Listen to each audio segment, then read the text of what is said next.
ಮಮತಾ ಬ್ಯಾನರ್ಜಿ ಕೋಟೆ ಛಿದ್ರ, ದೀದಿಯನ್ನ ಮನೆಗೆ ಕಳಿಸಿದ ಬಿಜೆಪಿ, ದೀದಿ ದರ್ಬಾರ್ ಕೊನೆಗೊಳಿಸಿದ ಕೇಸರಿ ಪಕ್ಷ, ಬಂಗಾಳದಲ್ಲಿ ಮಮತಾ ಆಟ ನಿಲ್ಲಿಸಿದ ಮೋದಿ ಶಾ ಜೋಡಿ.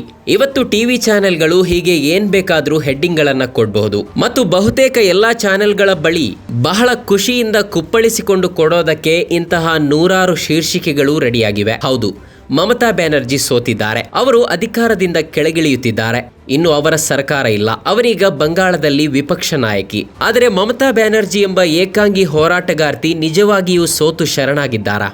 ಬಂಗಾಳದಲ್ಲಿ ಕಳೆದ ಕೆಲವು ವರ್ಷಗಳಿಂದ ಏನೇನು ನಡೀತಾ ಬಂತು, ಕಳೆದೊಂದು ವರ್ಷದಿಂದ ಅಲ್ಲಿ ಏನೇನೆಲ್ಲ ನಡೆಯಿತು, ಚುನಾವಣಾ ನೀತಿ ಸಂಹಿತೆ ಘೋಷಣೆಯಾಗುವ ಸ್ವಲ್ಪ ಮೊದಲು ಹಾಗೂ ಘೋಷಣೆಯಾಗಿ ಮತದಾನ ಮುಗಿಯುವ ನಡುವೆ ಏನೇನೆಲ್ಲ ಆ ರಾಜ್ಯದಲ್ಲಿ ನಡೆದು ಹೋಯಿತು ಎಂದು ಒಮ್ಮೆ ತಿರುಗಿ ನೋಡಿದ್ರೆ ಮಮತಾ ಬ್ಯಾನರ್ಜಿ ಸೋತಿದ್ದಾರೆ ಎಂದು ಅನಿಸ್ತಿದೆಯಾ? ಕಳೆದ 10 ವರ್ಷಗಳಲ್ಲಿ ಬಂಗಾಳದಲ್ಲಿ ಬಿಜೆಪಿ, ಸಂಘ ಪರಿವಾರ, ಅದರ ಐಟಿ ಸೆಲ್, ಮಮತಾ ಪಕ್ಷದಿಂದಲೇ ಹೋಗಿ ಸೇರಿದ ಅದರ ನಾಯಕರು ಬಂಗಾಳದ ರಾಜಕೀಯವನ್ನ, ಅಲ್ಲಿನ ಸಮಾಜವನ್ನ ಒಡೆಯಲು ಅದೆಷ್ಟು ಶ್ರಮ ಹಾಕಿದ್ರು, ಹೇಗೆಲ್ಲ ಅಲ್ಲಿ ಸುಳ್ಳು, ದ್ವೇಷ, ಅನುಮಾನಗಳನ್ನ ವ್ಯವಸ್ಥಿತವಾಗಿ ಹರಡಿದ್ರು, ಹೇಗೆ ಅಲ್ಲಿನ ಜನರನ್ನ ನಿರ್ದಿಷ್ಟ ಸಮುದಾಯದ ವಿರುದ್ಧ ದ್ವೇಷ ಬಿತ್ತಿದ್ರು, ಅದೆಷ್ಟು ದ್ವೇಷ ರಾಜಕೀಯ ಅಲ್ಲಿ ನಡೆದು ಹೋಯಿತು. ಇನ್ನು ಬಂಗಾಳದಲ್ಲಿ ಕೇಂದ್ರೀಯ ತನಿಖಾ ಸಂಸ್ಥೆಗಳು ಏನೇನೆಲ್ಲ ಮಾಡಿದ್ವು, ಅದೆಷ್ಟು ಟಿಎಂಸಿ ನಾಯಕರನ್ನ ನಿರಂತರ ಟಾರ್ಗೆಟ್ ಮಾಡಲಾಯಿತು, ಅದೆಷ್ಟು ಟಿಎಂಸಿ ನಾಯಕರು ಅದೇ ಭಯದಲ್ಲಿ ಹೋಗಿ ಬಿಜೆಪಿ ಸೇರಿಕೊಂಡ್ರು, ಕೊನೆಗೆ ಟಿಎಂಸಿಗಾಗಿ ಕೆಲಸ ಮಾಡುವ ಸಂಸ್ಥೆಗಳನ್ನು ಹೇಗೆ ಐಟಿ ಇಡಿಗಳು ಗೋಳು ಹೊಯ್ದುಕೊಂಡ್ವು. ಎಸ್ಐಆರ್ ಹೆಸರಲ್ಲಿ ಬಂಗಾಳದಲ್ಲಿ ನಡೆದ ಅನ್ಯಾಯ ಅದೆಷ್ಟು ದೊಡ್ಡದು, ಅದೆಷ್ಟು ಲಕ್ಷ ಲಕ್ಷ ಮತದಾರರು ಅದರಿಂದ ಮತದಾನದ ಹಕ್ಕನ್ನ ಕಳೆದುಕೊಂಡ್ರು. ಅಲ್ಲಿ ಚುನಾವಣೆ ಘೋಷಣೆಯಾಗುವ ಮೊದಲು ಹಾಗೂ ಘೋಷಣೆಯಾದ ಬಳಿಕ ಎಂತೆಂತಹ ಆಘಾತಕಾರಿ ಬೆಳವಣಿಗೆಗಳು ನಡೆದು ಹೋದವು. ಹೇಗೆ ಟಿಎಂಸಿಯನ್ನ, ಅದರ ನಾಯಕರನ್ನ, ಕಾರ್ಯಕರ್ತರನ್ನ, ಬೆಂಬಲಿಗರನ್ನ ವ್ಯವಸ್ಥಿತವಾಗಿ ಟಾರ್ಗೆಟ್ ಮಾಡಲಾಯಿತು, ಹೇಗೆ ಚುನಾವಣಾ ವೀಕ್ಷಕರಾಗಿ ಬಂದ ಅಧಿಕಾರಿಗಳೇ ಬಿಜೆಪಿ ನಾಯಕರಂತೆ ನಡೆದುಕೊಂಡ್ರು. ಚುನಾವಣಾ ಆಯೋಗವೇ ಟಿಎಂಸಿ ಎದುರು ಸ್ಪರ್ಧೆಗಿಳಿದಿದೆ ಎಂದು ಹಿರಿಯ ವಿಮರ್ಶಕರು ವ್ಯಂಗ್ಯ ಮಾಡುವಂತಹ ಪರಿಸ್ಥಿತಿ ಹೇಗೆ ಅಲ್ಲಿ ನಿರ್ಮಾಣವಾಯಿತು? ಬಂಗಾಳ ಚುನಾವಣೆಯಲ್ಲಿ ಚುನಾವಣಾ ಆಯೋಗದ ಕಾರ್ಯವೈಖರಿ ಬಗ್ಗೆ ಅಷ್ಟು ಕಳವಳ ವ್ಯಕ್ತವಾಗಿದ್ದು ಯಾಕೆ? ದೇಶದ ಬಹುತೇಕ ಎಲ್ಲ ಪ್ರಮುಖ ನ್ಯೂಸ್ ಚಾನೆಲ್ಗಳು ಹೇಗೆ ಬಿಜೆಪಿ ಬಟ್ಟಂಗಿಗಳಾಗಿ ಮಮತಾ ವಿರುದ್ಧ ಅಭಿಯಾನಗಳನ್ನೇ ನಡೆಸಿದ್ವು. ಬಾಂಗ್ಲಾ ನುಸುಳುಕೋರರ ಹೆಸರಲ್ಲಿ ಬಿಜೆಪಿ, ಸಂಘ ಪರಿವಾರ ಅದೆಷ್ಟು ದ್ವೇಷ ಹರಡಿದವು. ಸ್ವತಃ ಪ್ರಧಾನಿ ಮೋದಿಯವರೇ ಹೇಗೆ ಮಮತಾ ಎಂಬ ಮಹಿಳಾ ನಾಯಕಿಯನ್ನ ಸಾರ್ವಜನಿಕವಾಗಿ ತಮಾಷೆ ಮಾಡಿದ್ರು. ಅದೆಷ್ಟು ಇಂತಹದೇ ದಾಳಿ, ಕುಹಕಗಳನ್ನೆಲ್ಲ ಮಮತಾ ಎದುರಿಸಬೇಕಾಯಿತು.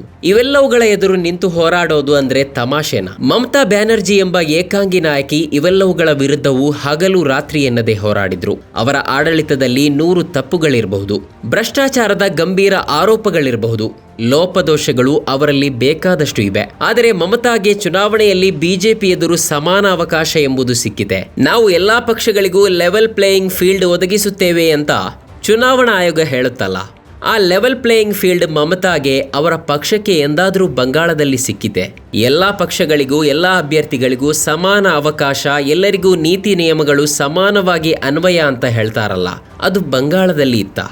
ಹಾಗಾದರೆ ಇಷ್ಟೊಂದು ಅಸಮಾನತೆ, ಪಕ್ಷಪಾತ, ದಾಳಿ, ಟಾರ್ಗೆಟಿಂಗ್ ಎಲ್ಲವನ್ನೂ ಎದುರಿಸಿ ಮತದಾನ ಮುಗಿದ ಮೇಲೂ ಹಗಲು ರಾತ್ರಿ ಎನ್ನದೆ ಇವಿಎಂ ಇಟ್ಟ ಸ್ಟ್ರಾಂಗ್ ರೂಮ್ ಕಾಯುವ ಪರಿಸ್ಥಿತಿಗೆ ತಲುಪಿದ್ದ ಮಮತಾ ಬ್ಯಾನರ್ಜಿ ಚುನಾವಣೆಯಲ್ಲಿ ಸೋತಿದ್ದಾರೆ. ಆದರೆ ರಾಜಕೀಯವಾಗಿ ಮಮತಾ ಸೋತಿದ್ದಾರೆ ಅಂತ ಹೇಳೋಕೆ ಸಾಧ್ಯವೇ?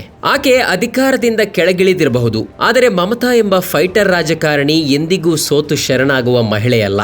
ಆಕೆಯ ಹೋರಾಟದ ಸ್ಫೂರ್ತಿ, ಕೆಚ್ಚು, ದಿಟ್ಟತನ, ಕೊನೆವರೆಗೂ ವಿರಮಿಸದೆ ಶ್ರಮಿಸುವ ಆಕೆಯ ಛಲ ಅದೆಷ್ಟೇ ಪ್ರಭಾವಿಗಳಾಗಿದ್ದರೂ ಅವರನ್ನ ಎದುರು ಹಾಕಿಕೊಳ್ಳುವಂತಹ ಆಕೆಯ ಧೈರ್ಯ, ಸೋಲು ಮನೆಯ ಬಾಗಿಲು ಬಡಿಯುತ್ತಿರುವಾಗಲೂ ಗೆಲುವಿಗಾಗಿ ಪ್ರಯತ್ನಿಸುತ್ತಲೇ ಇರುವ ಆಕೆಯ ರಾಜಕೀಯ, ಬೀದಿಗಿಳಿದು ಹೋರಾಡುವ ಆಕೆಯ ಫೈಟರ್ ಮನೋಭಾವ ಈ ದೇಶದ ಎಲ್ಲ ವಿಪಕ್ಷ ನಾಯಕರಿಗೂ ಮಾದರಿಯಾಗಿದೆ. ಇವತ್ತು ಮಮತಾ ಬ್ಯಾನರ್ಜಿ ಸೋತಿರಬಹುದು, ಆದರೆ ಪುರುಷ ಪ್ರಧಾನ ರಾಜಕೀಯ ವ್ಯವಸ್ಥೆಯಲ್ಲಿ ಪ್ರತಿ ಹಂತದಲ್ಲೂ ಹೋರಾಡುತ್ತಲೇ ತನ್ನ ಪಾಲಿನ ಅಧಿಕಾರವನ್ನ ಗಳಿಸುತ್ತಾ ಬಂದಿರುವ ಮಮತಾ ಬ್ಯಾನರ್ಜಿ ಎಂಬ ನಾಯಕಿಯ ರಾಜಕೀಯ ಇನ್ನೂ ಮುಗಿದಿಲ್ಲ, ಅದಿನ್ನೂ ಮುಗಿಯದ ಅಧ್ಯಾಯ.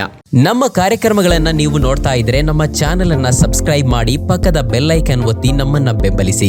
ಹಾಗೆ ನಮ್ಮ ಕಾರ್ಯಕ್ರಮಗಳನ್ನ ಲೈಕ್ ಮಾಡಿ, ಕಮೆಂಟ್ ಮಾಡಿ, ಅದನ್ನ ಬೇರೆಯವರಿಗೂ ವಾಟ್ಸ್ಆಪ್ ಮೂಲಕ ಶೇರ್ ಮಾಡಿ. ನೀವು ಹೀಗೆ ಮಾಡಿದಾಗ ನಮ್ಮ ಚಾನೆಲ್ ಇನ್ನಷ್ಟು ಮತ್ತಷ್ಟು ಜನರಿಗೆ ತಲುಪಲು ನೀವು ನಮ್ಮೊಂದಿಗೆ ಸಹಕರಿಸಿದ ಹಾಗಾಗುತ್ತೆ. ಇದು ನೀವು ಯಾವುದೇ ಖರ್ಚಿಲ್ಲದೆ ಕೆಲವೇ ಸೆಕೆಂಡುಗಳಲ್ಲಿ ನೀಡಬಹುದಾದ ಸಹಕಾರ. ಧನ್ಯವಾದಗಳು.